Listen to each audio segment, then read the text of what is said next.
de La Réunion.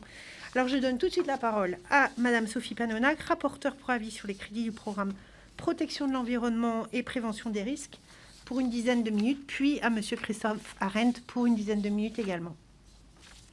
C'est à vous. Merci Madame la Présidente. Chers collègues, pour la première fois en 2022, les crédits consacrés à la prévention des risques dépassent le milliard d'euros. Permettez-moi d'exprimer ma satisfaction que nous pouvons partager au sein de cette commission.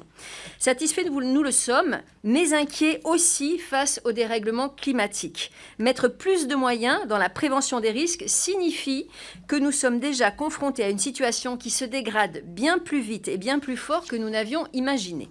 Le programme 181 relatif à la prévention des risques est doté de 1,65 milliard d'euros en autorisation d'engagement et de 1,72 milliard d'euros en crédits de paiement. Les crédits de paiement augmentent de 8,5% par rapport à l'année dernière.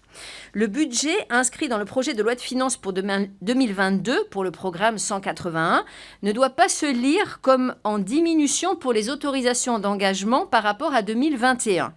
En effet, il a été nécessaire pour cet exercice d'intégrer et d'ajuster les crédits du fonds Barnier dans l'action 14 du programme. Le champ du programme 181 est large, puisqu'il couvre la prévention de nombreux risques, qu'ils soient naturels, technologiques, industriels, nucléaires ou miniers. Tous ces risques sont surveillés et gérés par la Direction générale de la prévention des risques, dont je tiens à saluer ici la mobilisation. La structure du programme est restée la même par rapport à l'année dernière.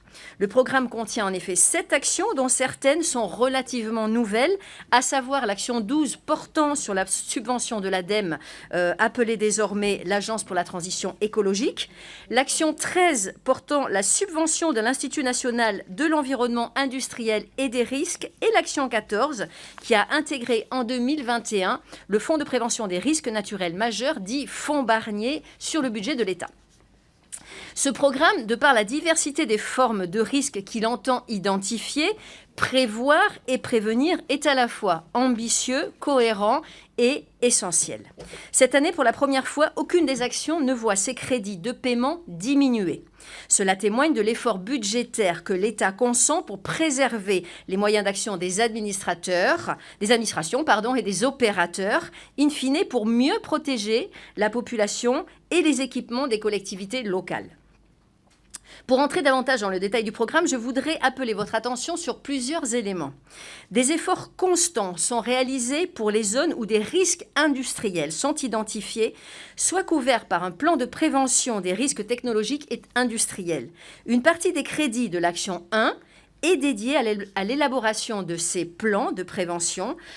Et si l'on recense heureusement peu d'accidents industriels graves en France, les risques n'en demeurent pas moins présents, comme nous l'a rappelé le grave accident survenu au sein de l'entreprise Lubrizol de Rouen en septembre 2019. Cet accident a incité l'État à renforcer les exigences de contrôle pour certaines industries utilisant des substances dangereuses. L'année 2021 aura également vu la création d'un bureau d'analyse et d'enquête sur les risques industriels dont le fonctionnement est assuré grâce aux ressources du ministère de la Transition écologique.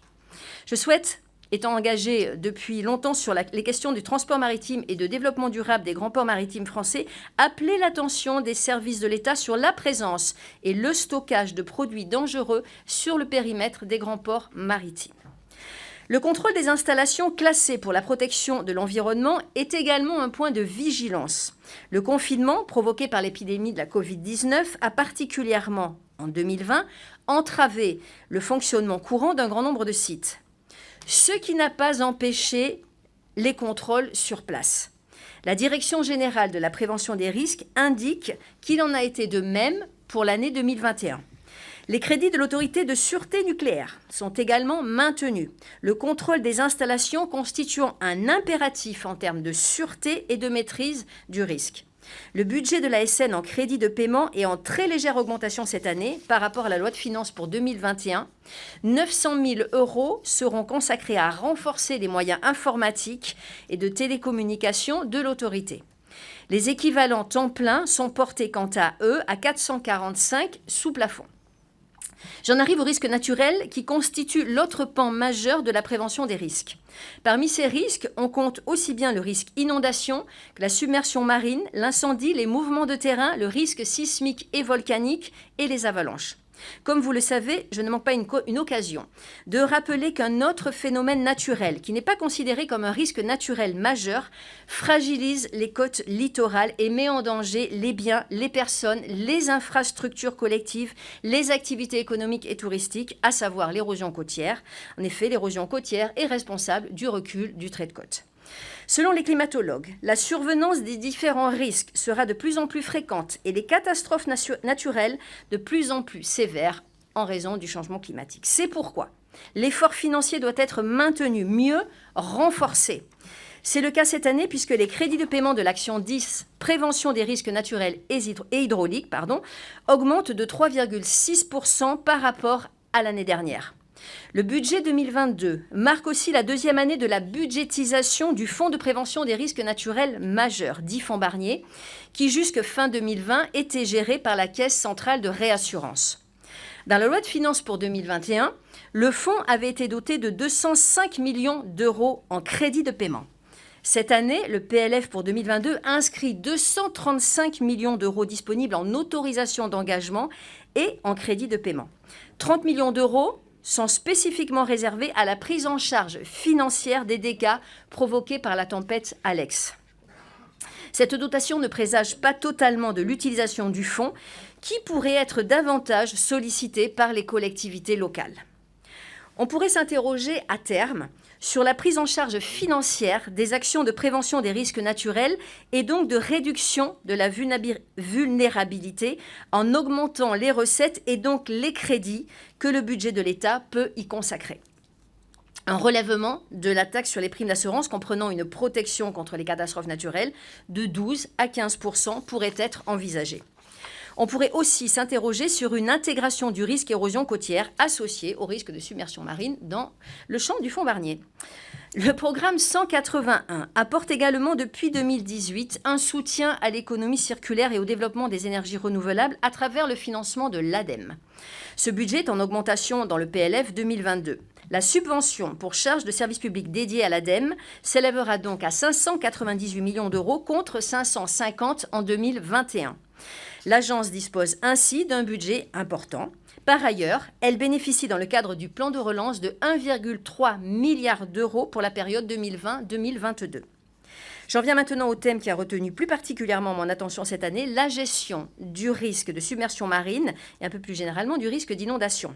Ce sujet est important car en France, sur l'Hexagone et les Outre-mer, le risque d'inondation est le premier risque naturel par l'importance des dommages qu'il provoque et le nombre de communes et d'habitants concernés. 17,1 millions d'habitants se trouvent ainsi dans des zones inondables. La submersion marine touche bien sûr moins d'habitants, quoique la pression démographique est de plus en plus forte sur nos littoraux. Le risque est présent sur toutes les côtes, donc littorales, françaises, sableuses et rocheuses. La tempête Cynthia, survenue le 27 février 2010, a frappé violemment la commune de La Faute-sur-Mer, faisant 47 morts. La preuve était naturellement faite que la submersion marine, accompagnée de phénomènes météorologiques violents, pouvait avoir de graves conséquences sur la vie des populations dans les secteurs de plus en plus urbanisés. Ce risque est aggravé par le changement climatique et ses conséquences directes, à savoir la montée du niveau de la mer et l'érosion côtière.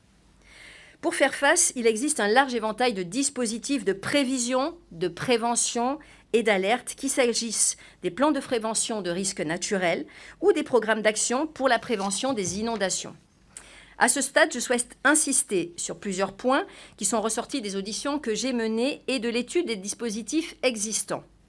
Le premier point, et c'est un point positif, réside dans la qualité des systèmes de détection et de prévision des risques, que ce soit au niveau météorologique et marégraphique qu'au niveau des modèles de prévision à court terme et de cartographie des risques.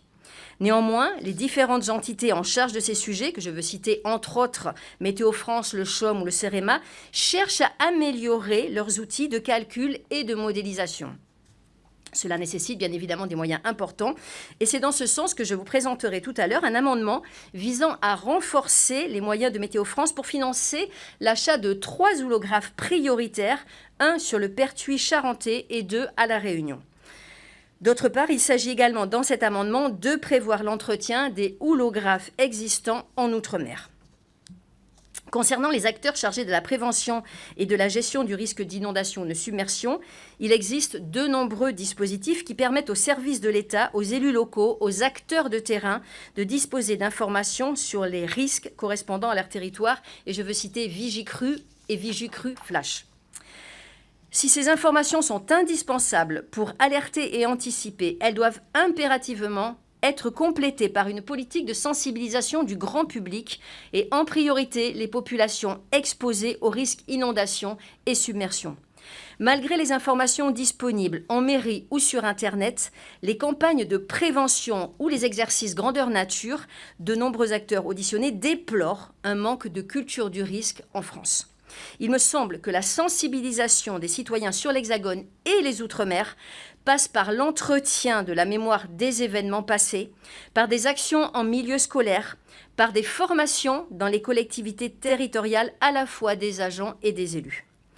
Un dernier point sur lequel je voudrais insister concerne la mobilisation croissante des collectivités locales dans la politique de prévention du risque inondation. Le développement des programmes d'action de prévention des inondations, les PAPI, qui sont élaborés par les collectivités territoriales, engagent celles-ci dans les démarches de prévention à côté des services de l'État. De plus, les intercommunalités ont depuis 2018 la compétence GEMAPI qui comprend la politique de prévention des inondations et de lutte contre la mer.